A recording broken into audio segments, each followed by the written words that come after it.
1 year ago, on Thursday, February 24th, Russian President Vladimir Putin announced a special military operation in Ukraine, seeking Ukrainian demilitarization to supposedly protect Russian speakers in Donbass. Russia quickly launched missile attacks at military infrastructure in several key Ukrainian cities, including Dnipro, Kyiv, and Kharkiv, before deploying ground forces into Ukraine. The Ukrainian government quickly declared martial law. In early May, Ukraine began a counteroffensive in Kharkiv and successfully pushed Russian troops back to the northeast border. Russia launched missile strikes and gradually withdrew troops through the summer and into the fall. On October 11th, Russia launched missiles targeting 19 cities throughout Ukraine, including multiple key population centers and even targeted civilian infrastructure, leaving Ukrainian civilians vulnerable as temperatures dropped. Recent reports suggest that Putin is highly likely to launch a new offensive in February or March as the winter ends, likely in the Luhansk Oblast. The war has significantly impacted other countries, especially through the missile strike that accidentally hit Poland on November 15, 2022, which killed 2 in the small village of Shevadov. The missile struck the road at 3:40 p.m., destroying a local building and causing chaos all over Europe, as many worried that NATO would be drawn directly into the conflict. While representatives from NATO countries were quick to clarify that the missile was most likely not of Russian origin in the days following the strike, it is clear that one accidental missile strike could have disastrous consequences. The war moved further into Europe following a series of letter bombs in Spain in November and December 2022. From November 24th to December 1st, 6 letter bombs were sent to several prominent locations across Spain. American and European authorities are investigating Russia's role in the attack, finding connections to a terrorist group linked to Russian intelligence and a Spanish man who attempted to disrupt Spanish support for Ukraine, all of which showcases the potential for global conflict escalation. Other members of the international community, however, have involved themselves in the conflict by choice. As a part of a joint arrangement, the United States and Germany have agreed to commit 31 M1 Abrams and 14 Leopard 2 A6 tanks to be sent to Ukraine's defense forces.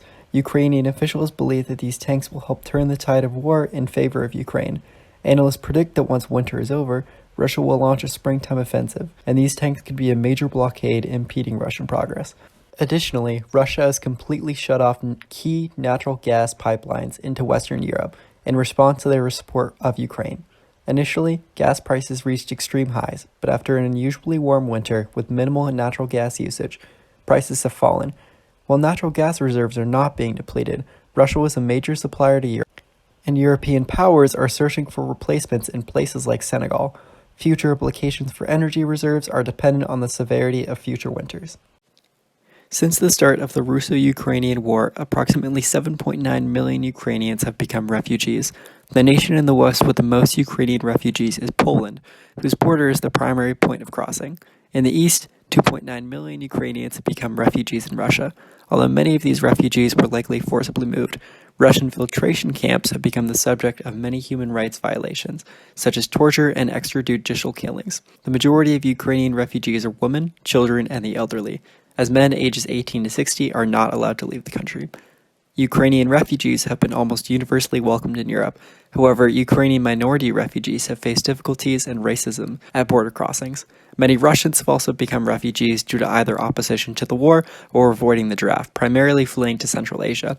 Refugee hosting cities see community resources stretch further than usual to accommodate the increased population.